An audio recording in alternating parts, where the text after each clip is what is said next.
Join ethnic studies if you're interested in learning about different cultures and having conversations about the racial issues that's going on in and out of your community. It's a really good experience. You get to talk to a lot of different people and a lot of different people with different perspectives.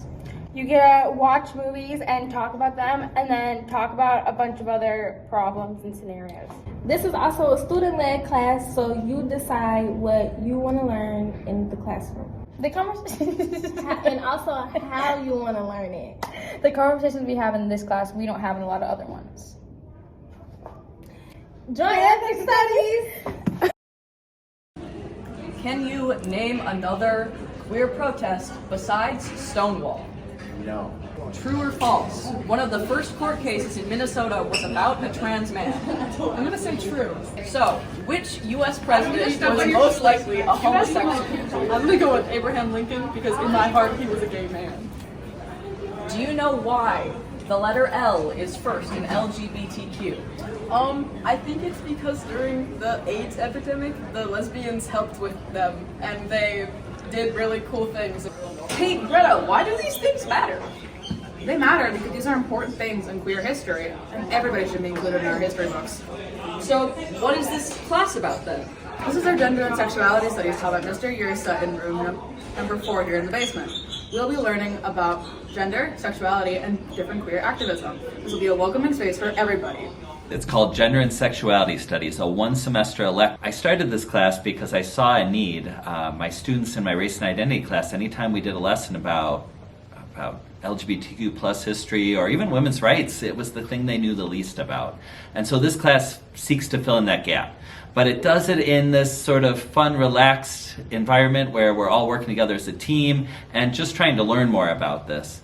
I picture there being 4 units. So we'll learn about our own identities, but also about terms people use to talk about their identity and the frameworks that they use.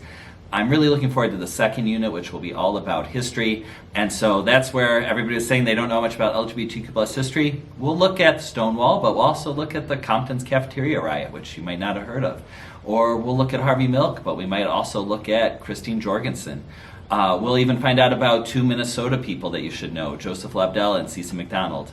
After the history part of things, I'm really excited about doing a media unit, especially with LGBTQ plus identity. I think the media really influences how people see themselves and how we see each other. And then the last unit will be kind of fun because we're going to take what we learned and do something. It's called activism.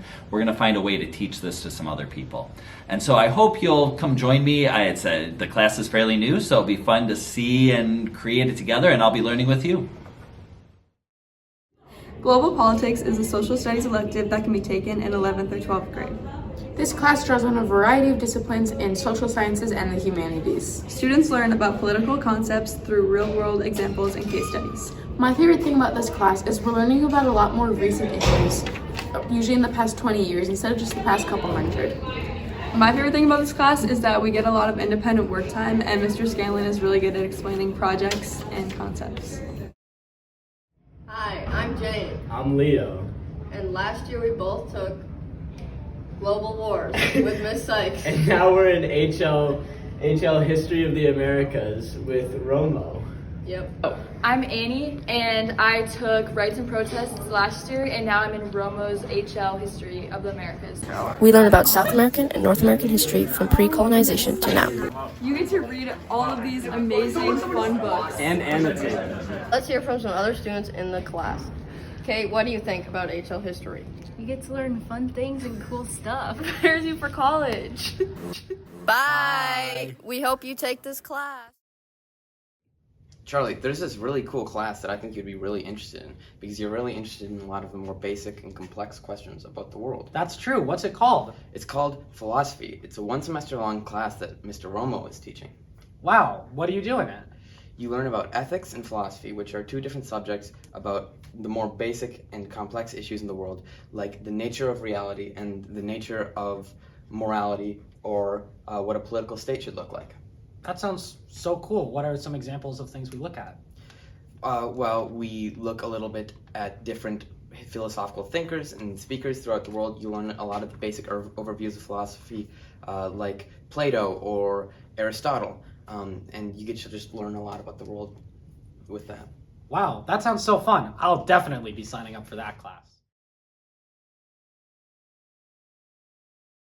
You cover everything from mental health to social experiments, surveys, and how the brain works, dreams, everything. And it was a really interesting class to take. I took this class because I'm really interested in like how humans work and human nature. But if you're interested in any of those topics that Chrisana just mentioned, I would recommend giving it a look. This is like a class that was just like one of my extracurriculars. So I was just like, well, I have Miss Buchman fifth hour for IB history. Let me see if this might work as well. I mean, I love the class. We go through a variety of different topics. It's fairly laid back. It's not like super intense. I really like this class. It's really fun to learn about how the brain works. And yeah, you get to do a bunch of social experiments. Another thing that I really enjoyed about this class is that it's really collaborative. So if you're into like group projects and working with other people and sort of getting to understand other people's ideas and getting everyone's sort of different thoughts about different topics, this class will be really great for you. And also there's almost no homework, so that's a definite plus. Things. It's not just mental health or just cognition. There's multiple units, and they're all very interesting. And we always have discussions about them and what they mean to us and why they're important and what our various ideas are about it. One of my favorite topics was like nature versus nurture. So, where you like, if you were like built based on like where you come from or like the environment you live in, I think that was like a really good topic as well. One of my favorite projects is when we organized our own surveys or experiments, and I got to experiment on unsuspecting freshmen, which was fun, and everybody got to design their own, which was really a cool project, and then we shared our results. So it's like the class was just like, class felt like a family, I guess.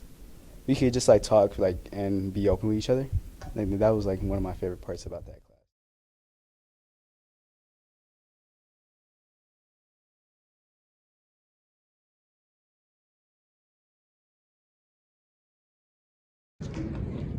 Ever wonder why people wear the same clothes, eat the same food, or cheer for the same teams? Like, it's not magic, right?